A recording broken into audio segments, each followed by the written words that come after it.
from here is another new day, new week in the city of Abeokuta, where we usually come with newspapers headlines. As usual, I'm having the Punch newspaper with me, not forgetting that my name is Mori Rebi Lalawa, and I'd like to tell you that you should be expecting a more interesting package this morning. It's a lovely morning as I welcome all our viewers around the globe this morning, 17th of July 2023. My name is Ige or Lalikon, and with me I have Vanguard newspaper, Nigerian Tribune, and the Nation newspaper. Alright, the first rider on the Punch newspaper this morning: controversy over alleged resignation of APC chair Adamu. And from my own end here, I have this from a sad note. After killing my son, NDLEA operative threatened to bring me down. That's father. NDLEA nabs Europe-bound undergraduates, Lagos lawyer with drugs. From Vanguard, illegal firearms charge. Lawyers, activists demand Emefiele's immediate release. IG withdraws mobile policemen from ex-governors, ministers, VIPs. And from the Nigerian Tribune, 500 billion palliative. Senate denies budget paddling allegation. Anger as Senate defends 70 billion naira palliative for lawmakers. Tinubu to unveil new security initiative soon, and that is according to Shetima. Army probes harassment of U.S. returnees by uniformed man. And from the Nation newspaper, Senate, 70 billion naira allocation to National Assembly, not gift to lawmakers.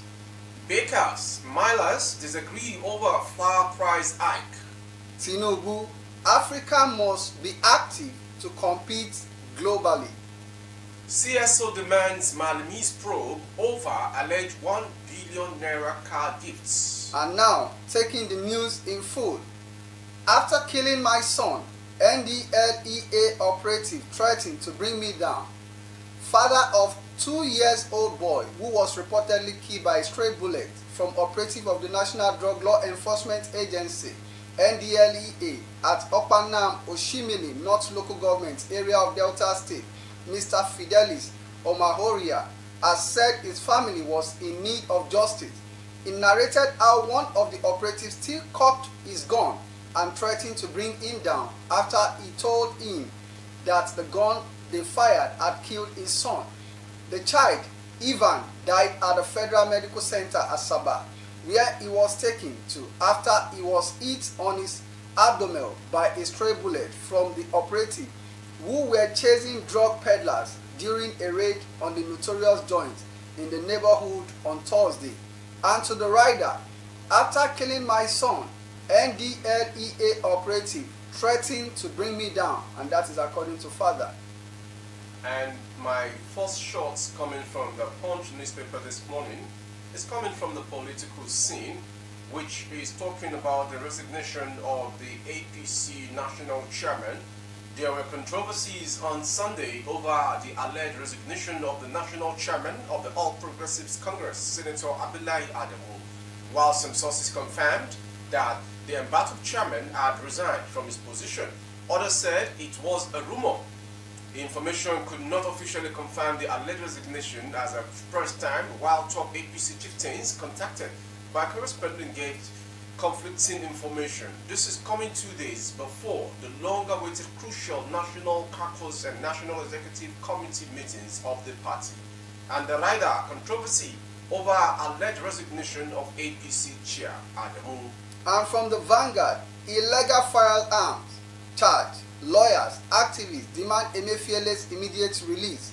More lawyers and civil society organizations have condemned the continued detention and illegal firearm charges filed by the Department of State Service, DSS, against suspended Governor of Central Bank of Nigeria, CBN, Mr. Godwin Emefiele.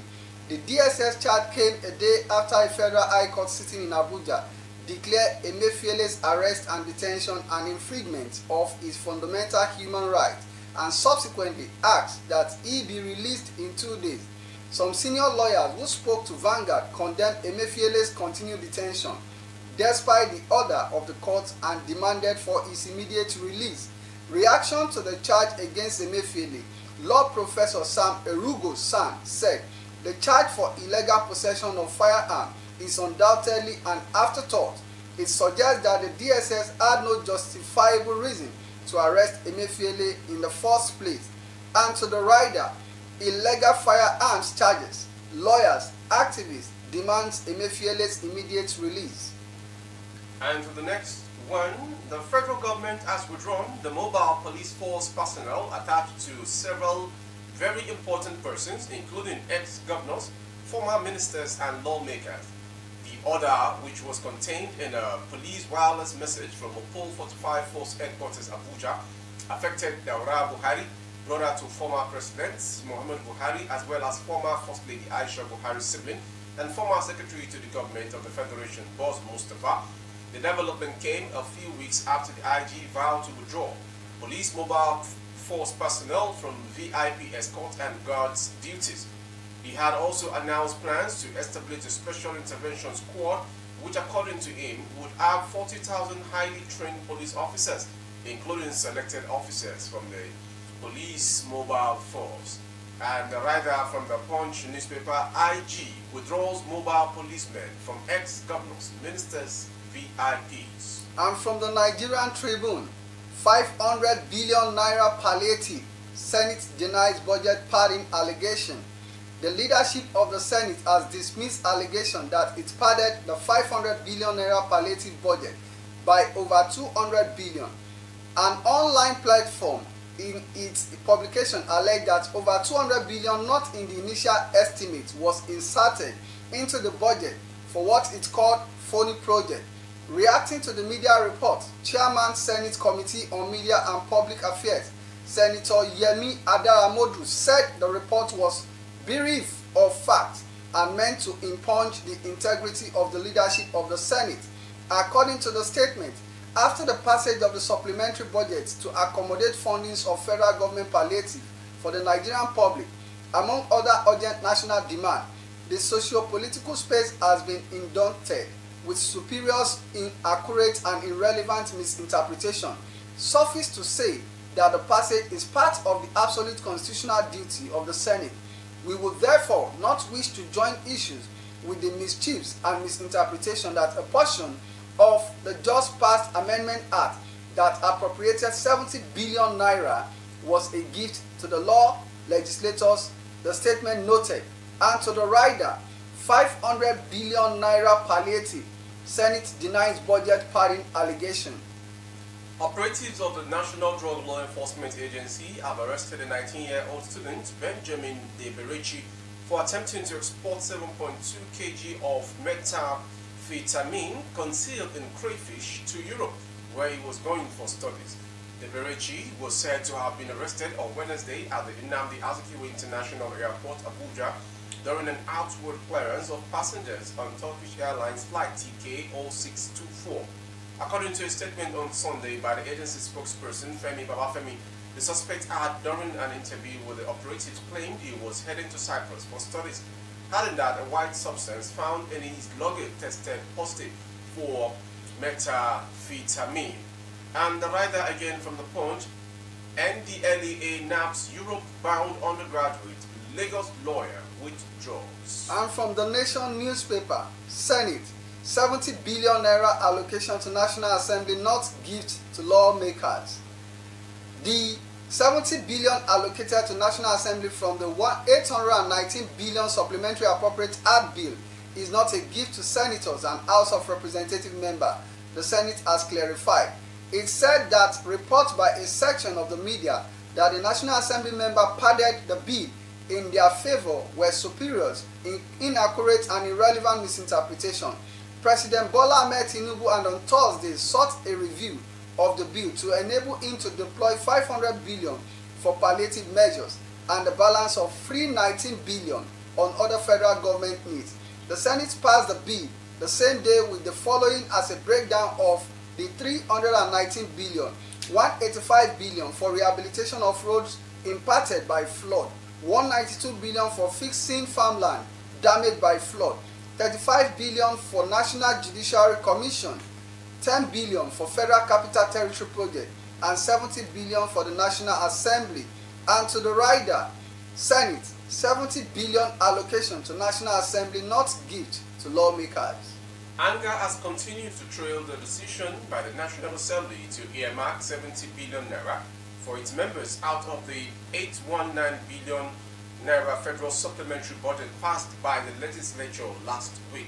The lawmakers had said the 70 billion naira was earmarked to support the working conditions of National Assembly members. But many Nigerians have described the 70 billion naira budgetary allocation for lawmakers as insensitive, while majority of Nigerians are grappling with economic hardship heightened by the removal of fuel subsidy. In a statement on Sunday, an advocacy group, Social Economic Right and Accountability Projects urged the Senate President, Mr. Godswill Akpabio, and Speaker of the House of Representatives, Mr. Tinubu'S, to drop the scandalous plan to spend 40 billion naira on 465 exotic and bulletproof cars for members and principal officials and 70 billion naira as palliatives for new members. The rider again, anger as Senate defends 70 billion naira palliative for lawmakers. And from the Nigerian Tribune, Tinubu to unveil new security initiative soon, Shettima. President Bola Ahmed Tinubu will in the coming week unveil an initiative that will address insurgency and poverty, among other challenges confronting Nigerians, especially those living in the northern region. This was disclosed on Sunday by Vice President Kashim Shettima in a chat with journalists while on a condolence visit to Kano. He said the president is determined to define the meaning and concept of modern governance and the crisis we have in the Northwest, which is further accentuated by poverty. The social exclusion is also something the president is determined to confront frontally, and in the coming week he is going to unveil the Pulakum solution. Unless we want to engage in an endless war of attrition, there cannot be a military solution to the crisis in the Northwest. There has to be a kinetic and non-kinetic solutions. And to the rider, Tinubu to unveil new security initiatives soon, and that is according to Shettima. Go ahead with the next story you have there. Okay, here I have from the Nation newspaper, Tinubu, Africa must be active to compete globally. President Bola Ahmed Tinubu yesterday explained how Africa can maintain its relevance in a competitive global arena. He said African countries should be active to compete globally, affirm and defend their continental unity, and reject what he described as a new Scrabble for the continent. President Tinubu, who is the chairperson of the Economic Community of West African States, ECOWAS Authority of Head of States and Government, said Africans should be proactive, insisting that the odds against the continent do not require perceived leadership. He rejected the notion of a new Scrabble for Africa at a time the historic plundering and exploitation of the past should be consigned to the heaps of history. And to the rider once again, Tinubu, Africa must be active to compete globally. Welcome back, and at this junction, what we've not done before as regards a paper review, we're going to be having an interview session with a veteran when it comes to politics, and it's coming from the camp of the president, and when the time comes, we shall unveil our guests for the interview session today's program, and this is how we'll be doing it. Join us shortly while we'll present to you the guest for today.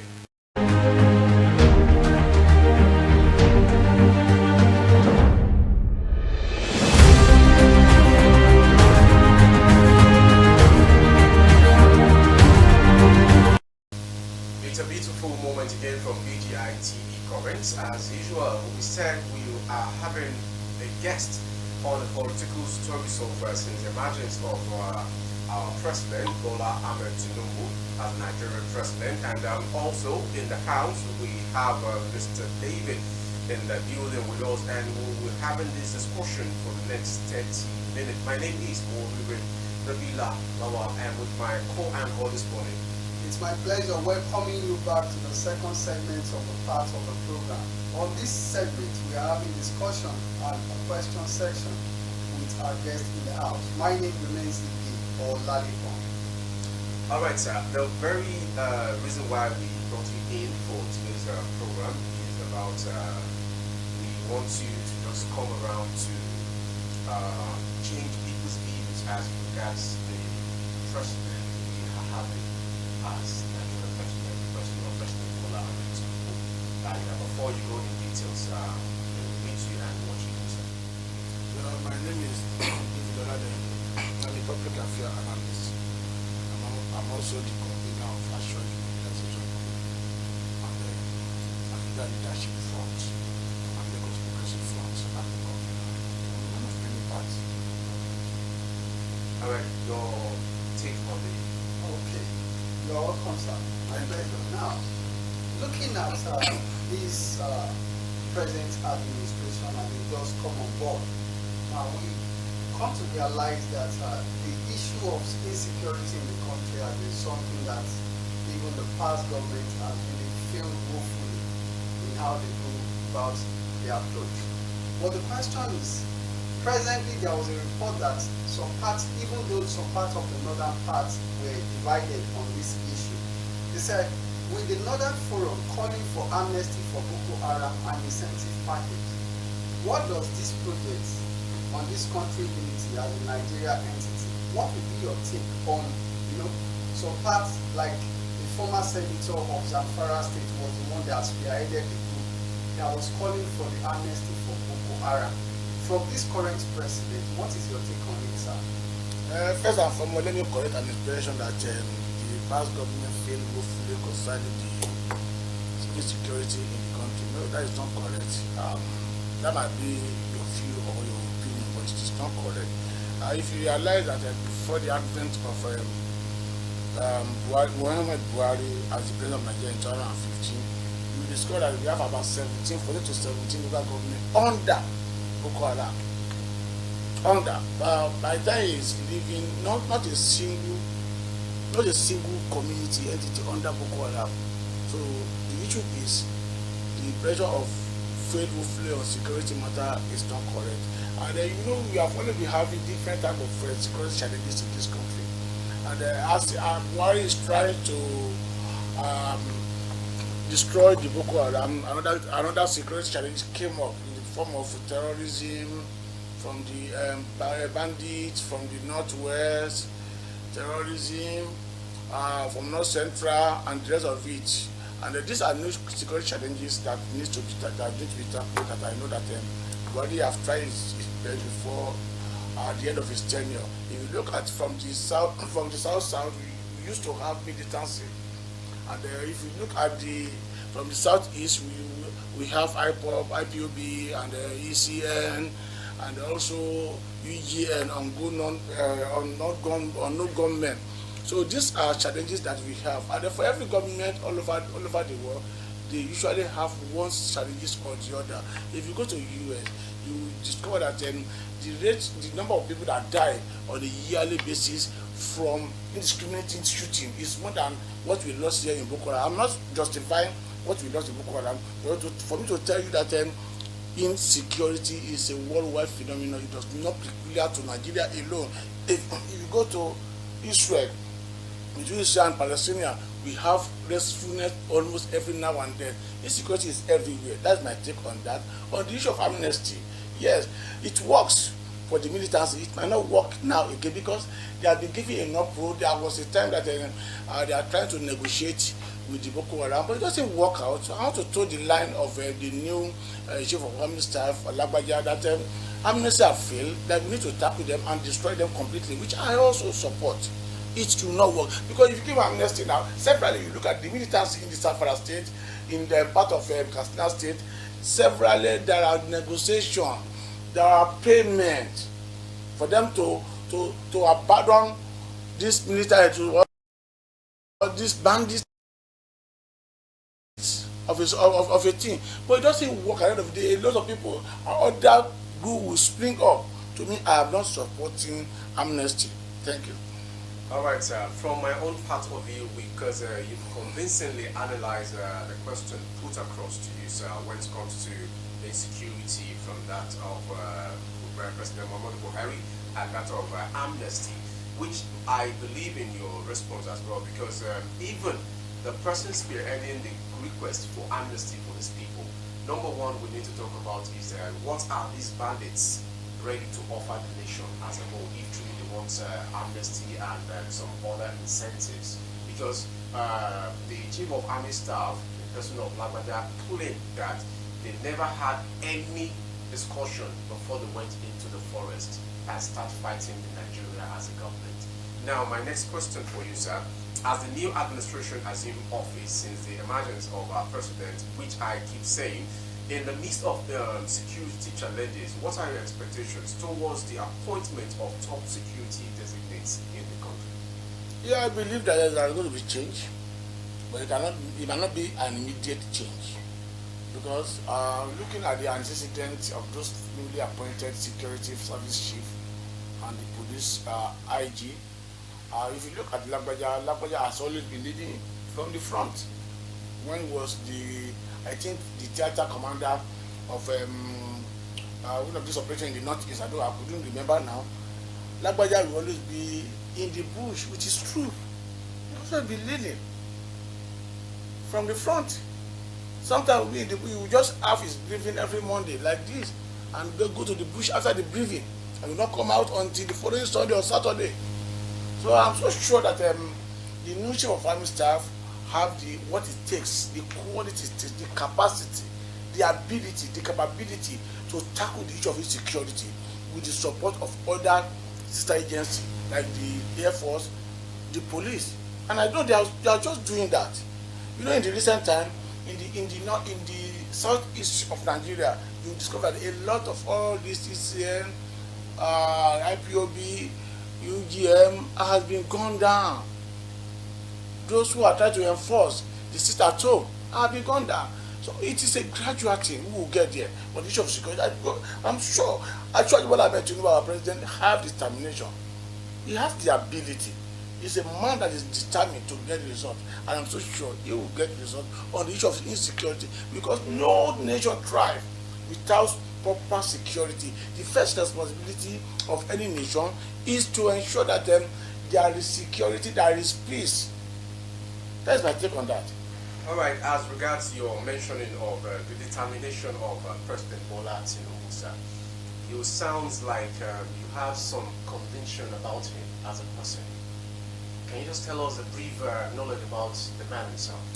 Ashwaju, you don't need to be far-fetched when you are talking about Ashwaju. All you need to look back and you ask yourself, what has he done before? Like he's saying, I think in Hausa language, that if I give them a drug for a certain ailment, I also now ask you, that same ailment, have you been inflicted or affected with the same ailment, and then you use the same drug and it works? Actually, he was a former governor in Lagos State. How we know what he did in Lagos State? We know his antecedent. We know that there is a man that go for the best. All that he did in Lagos State today, a lot of his policy in Lagos State have been replicating in almost all the states of Nigeria. I can mention as many as possible for you. If he can do that, match the Lagos State revenue at 600 million monthly, and grew it to about 5 to 7 billion in a year monthly, this guy has tried.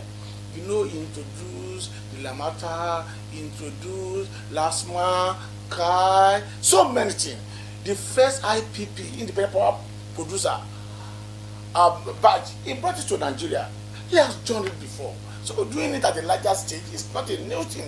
Ashwaju will deliver more than our expectation. Let me tell you, by the time he will be finished his first or second term, you will be discovered that a lot of Nigerians that are abroad will be coming back home to come and work here, because he is determined. He is going to affect every sector of our economy. The infrastructure development is going to be massive. The health sector, educational sector, and they have started working now. You see what he has been doing. You are talking about the student loan. You are talking about the electricity. Electricity is so constant now. Unlike before, you are talking about the margin together of the exchange rate. You are talking about the CBN. You are about the revenue generation. Everything is going to be affected. I'm so confident, so determined, and I know that he will deliver the result. The renewed hope he promised, we are all going to enjoy it. What I can just say is that I will bring the masses to give me a little time, because for every gain there must be a pains. No pains, no gains. Let's give some time. It is not a magic that they will just go to the warehouse and get it done. It is a process. And we have been shortchanging from so many sectors. Let's take for example the subsidy. But today, about 1.6 trillion came to the federal government plus in a month, because subsidy is no more. So the man is determined, and I so much believe in him. He is my mentor. I believe in him so much, and I believe he will deliver beyond our expectation. Despite all the excellent initiative that President Bola Ahmed will be bringing on board in this new administration, of which you just mentioned a few of them, what are your thoughts on the palliative move of President Bola Ahmed on the 8,000 naira per family initiative, of which from Atiku's account, Atiku's quarter, they just attacking last week, that how is he going to go about it to make sure that he is able to give out the 80,000 naira to each family? Yeah, I was interviewed on this same subject matter last week from a TV program, and I gave my thoughts. Yes, in as much as I so much believe in Ashadu, and I believe that whatever he promised, he will do it. My takes on this is very simple. What criteria? What yardsticks? How do you identify the poor of the poorest? Would this 500 billion naira change anything in a family of 4 or 5, 8,000 naira per month? Me, I would say no. But unless I need to be reassured about the criteria that will be used to reach out, but don't forget, there are families who could not muster up to 4,000 or even 2,000 in a month. There are people who all they are selling is not up to 2,000 naira. Putting 8,000 in such a family, if it's contentiously, transparently handled very well, I think it's okay. But my fear is implementation. It's not about 8,000. Will that 8,000 get to the target audience? That is the issue here. I would have suggested that yes, we have so many support groups for Achuaju, another CSO, like our in my support group now for Achuaju, we have over 150 affiliated groups that we are working together. And the other support group like that, the CSO, I think they should go through such a support group. They should go through such CSO that is corporate CSO is a civil society organization, for them to reach the real masses. But my fear is only implementation. It's a good, credible project, but my fear is implementation. But I would have suggested if this thing can be invested in each geopolitical zone by establishing an industry that will give people gainfully employed, that will ensure that the people have a forever means of livelihood instead of 6 months of 8,000, which it will amount to about 48,000 naira in that 6 months. This is my take on the well implemented. To me, is okay, but what are the criteria? What are the yardsticks? Most of these people are on bank. How do you transfer to them? How do you identify them? The last time that we have so many considered cash transfer, sincerely, I love Buhari so much, but I've never seen a single person that told me that he received. I came from village, so though I'm from Lagos, I think we should have some people in Lagos who are beneficial of this. When government have a policy, a program, it can look very beautiful. But what about the implementation? That's my fear. All right, sir. And we are talking about politics, security, and palliative so far on the program, which we are having interactive sessions. And permit me to coin this question, sir. And since the emergence of our president, Bola Tinubu, he was selected to head the ECOWAS as the leader of the ECOWAS for African presidents and other member states at ECOWAS as a whole. What can you describe that position to be? Is it a moral booster to Nigeria or to Africa globally? It's beyond moral booster. Nobody see a good product that will not be able to know. Even the ECOWAS know that they actually use a good product who can affect the whole sub-region positively, who can add value positively. It's believing in its ability to deliver, not only in Nigeria, but at sub-regional level. And he was at AU meeting yesterday. I think media AU meeting in Nairobi, Kenya, and the kind of ovation was given to him is uncommon. Let me tell you, as of today, assure you is the most is one of not even one of his number one politician in Africa today. Even before he became the president, we don't know his antecedent. People are attacking him. Somebody who have never hold any office after he left office as a two-term governor in Lagos State. In 2015, when we are having the presidential election for Buhari, they are not attacking Buhari, but they are attacking someone who is not contesting. In 2019, they are attacking somebody who is not contesting. It's a major issue in African politics today. So for ECOWAS to see materials that can affect them positively, that are increase the economy of Africa generally, and they give him the chairman of the. I think is it not just about 3 or 3 years ago that Buhari was the ECOWAS chairman? At this, we have how many states do we have? Country do we have in West Africa? I think about 16 that we have in West Africa. Giving it to Buhari, giving it to Tinubu again is because of the ability. It's because they believe he can add value. They believe he can impact the sub-regional positively, and then he will do more than they expect. This by check. It's a moral booster to him, and he will deliver above what they expect from him. Now, taking you back, sir, based on some of the analysis you just gave in the issue of security. Now, if you just like what you said the other time, if you look at Nigeria, every zone has their own peculiarity in terms of the challenges that are being confronted. Like in the northern part where we have the issue of the Boko Haram, the herdsmen and the farmers clashes and the rest of it. In the southern part, we have the militancy and the rest of it. But in the southeast, where we have the IPOB and the SA, the question is, do you think the release of Nnamdi Kanu against the sit-at-home order of IPOB will be a threat or a boost to Tinubu's government, sir? I would have suggested that they should allow Kanu to go through the process of the judiciary. I think. But for them to be sitting at home every Monday because of Kanu, changes nothing. I have so many good friends, so many of them.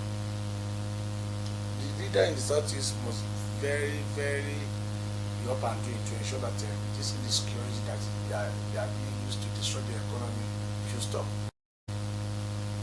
But with good negotiation, and if when the African is ready to maintain peace, but to me, no government will be allowed to be intimidated. Government have coercive power. All what IPOB is doing, the ESN is doing, or no government is doing in the Southeast cannot intimidate the government. If you want negotiation, you sit and negotiate, not under threats. When Abiola was incarcerated by Abacha, Yoruba, which did not carry gun, asked him for his release. We keep negotiating, we keep talking, until he was released by the court, and he decided not to take the bail condition. When Asari Dokubo was incarcerated by our former president Olusegun Obasanjo,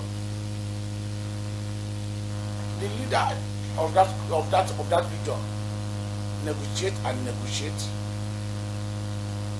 until he was released, and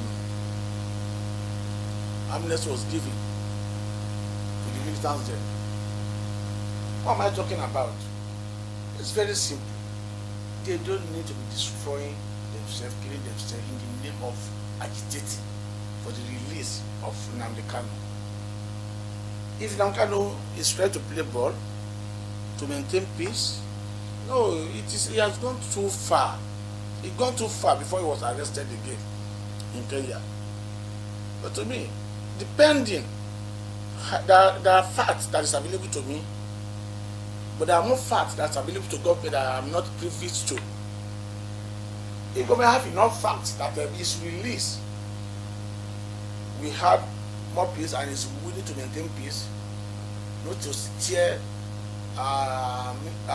unrest in the southeast or any part of Nigeria, and it should be released with a very good terms and conditions. That is my take on that. All right, sir. We appreciate your time and tolerance so far from the questions and the answers you've been given. Since the presidential election that took place in Nigeria that resulted to the emergence of President Bola Tinubu, we still see some parties who are not fine with it and they're still in court. So, what can you simply describe going to court by the LP and PDP with their candidates so far still dragging the results of the presidential election which happened in Nigeria February 25th? Going to court is a constitutional right. It is a law in law, but we allow judiciary to determine the case. To me, the case has been, I think they are just waiting for the addresses now. I even saw that the addresses have been submitted yesterday or on Friday on Friday.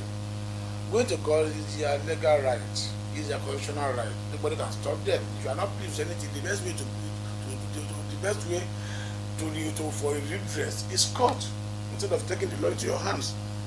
But let the judiciary determine it, and whatever the Supreme Court say on this issue of presidential election should be the final. That's my take on that. They have the right, the constitutional right, the legal right to go to court. But let's wait for the examination of the case by the judiciary.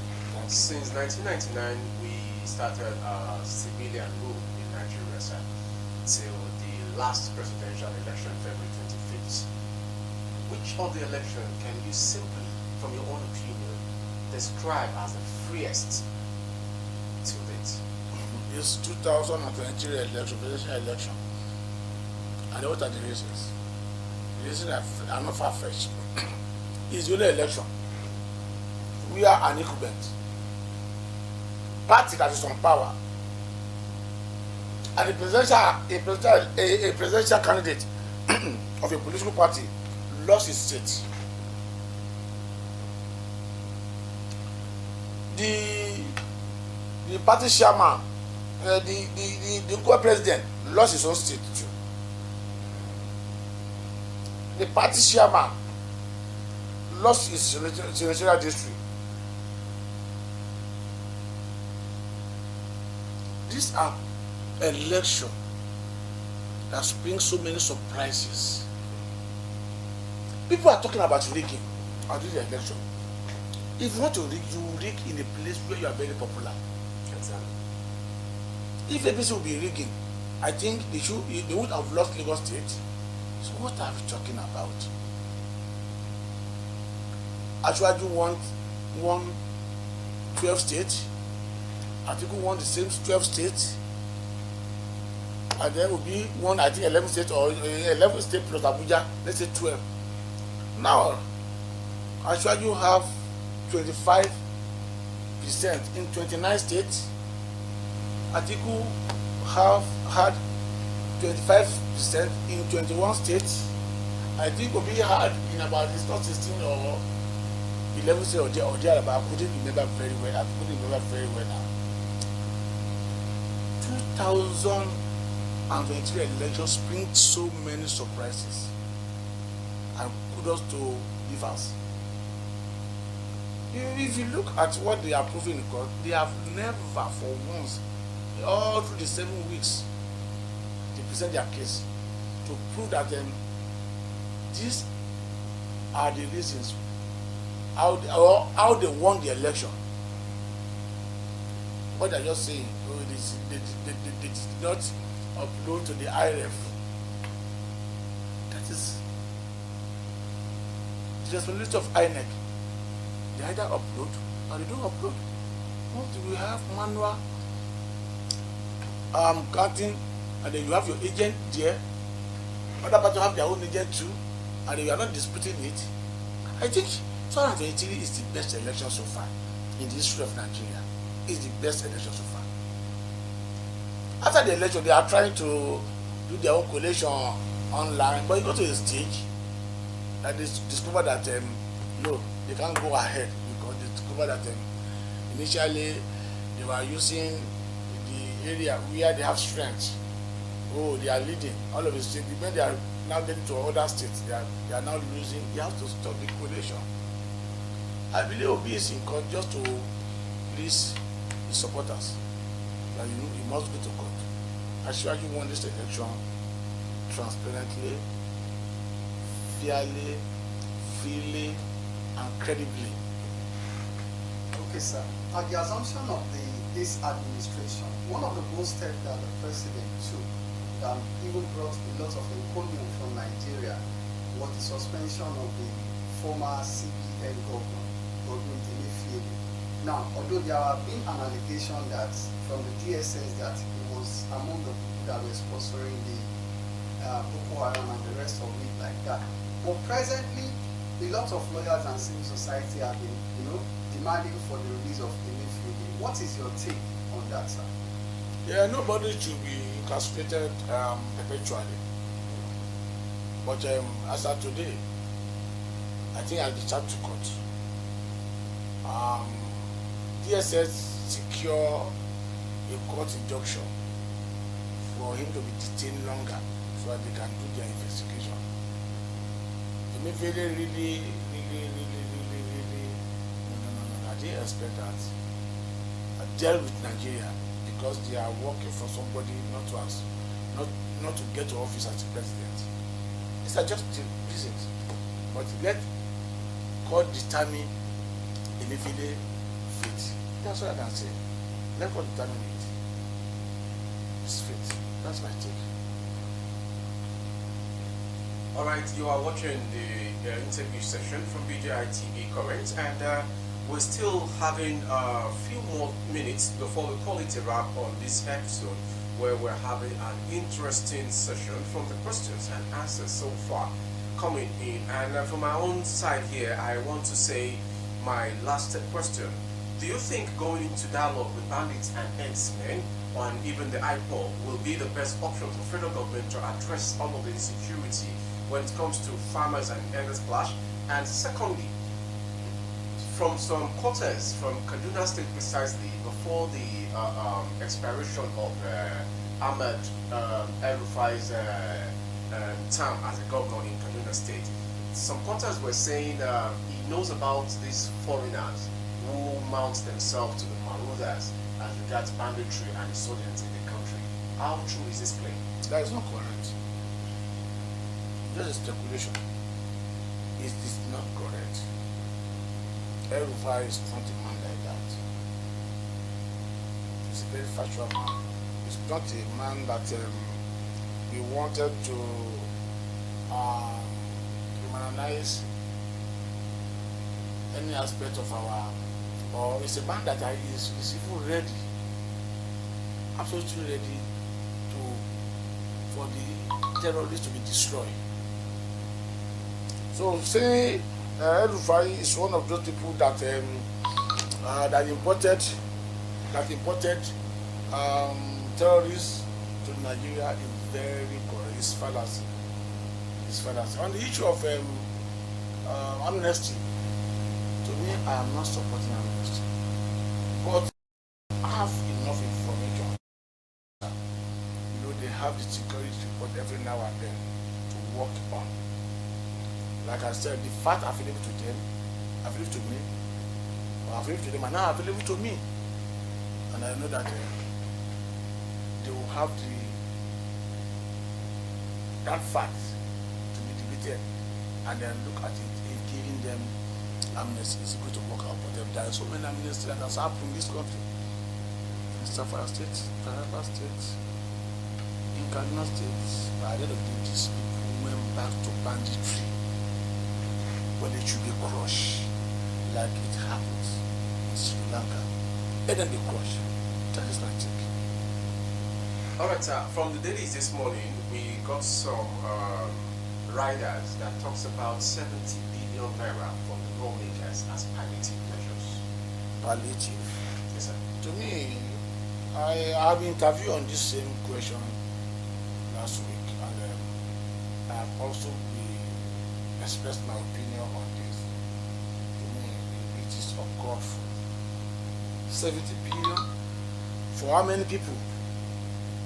Less than 500 people? Yes.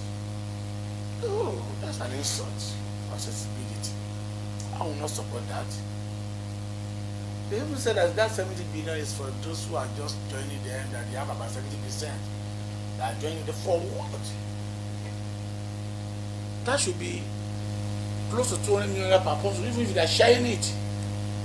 Why they need such money for what? It's an insult. It's an insult. You voted 70 billion. How many states? There are some states in this country that their budget is somewhere of 100 billion or 100 billion plus. The whole state now voted on the supplementary budget, quote and unquote. Not the real budget for the year, supplementary budget. No, that is wrong. It's not acceptable. I'm not in support of that. It is just too much. It's a slap on us. And I will never support such. Do you have any? Recently, sir, there was a video that gone viral which brought the harmonious relationship between President Bola Ahmed Tinubu and one of his boys, which was the former governor of Lagos State, Akinwumi Ambode, which has also brought about a lot of speculation by Lagosians and Nigerians as a whole. Do you think, sir, that there is the possibility of President Bola Ahmed Tinubu nominating Ambode for any political position, sir? Politicians will always be a politician. I don't like speculating. I'm from the same local government with Ambode. And Ambode is a fine gentleman. And very, very intelligent and brilliant. Politicians will have their misunderstanding and resolve it. But don't let us speculate now. Let's wait and see what is happening. If I'm only given an opportunity, it will perform. And they will never have any issue against our president. Yes, never have such kind of bad mind or kind of a grudge against Tinubu. But let's wait as something is unfold. It is then, after that, maybe you can invite me again and I will now discuss it. But I wouldn't want to speculate. Give any opportunity, we will perform. Thank you. Alright, sir, we appreciate your time so far, and at this junction, we want to say a big thank you for coming to honor our invite as a guest on BGI TV Currents. And I want to say, if given another opportunity, if you would like to honor us again, sir. Definitely, I'm part of your organization. You can ask your CEO. It's a good friend of mine. And I will always honor his invitation if my schedule permits. Thank you. It's been a wonderful time, and from this angle, we want to say a bye-bye to our viewers watching. And again, we meet again tomorrow concerning the paper review, which we usually bring from Monday till Thursday. And this one is a special edition where we have interactive sessions. For the past minute. We've been talking as expected with some rigorous questions and answers convincingly. At least the response from our guest for today has nailed so many sounds, meaning and conviction concerning the president, the case in court, the banditry, the insecurity, and some other relevant topics which we've talked about. Let's meet again tomorrow. My name remains Lawal. And my name remains E.A. Olaliko. I wish you a lovely day.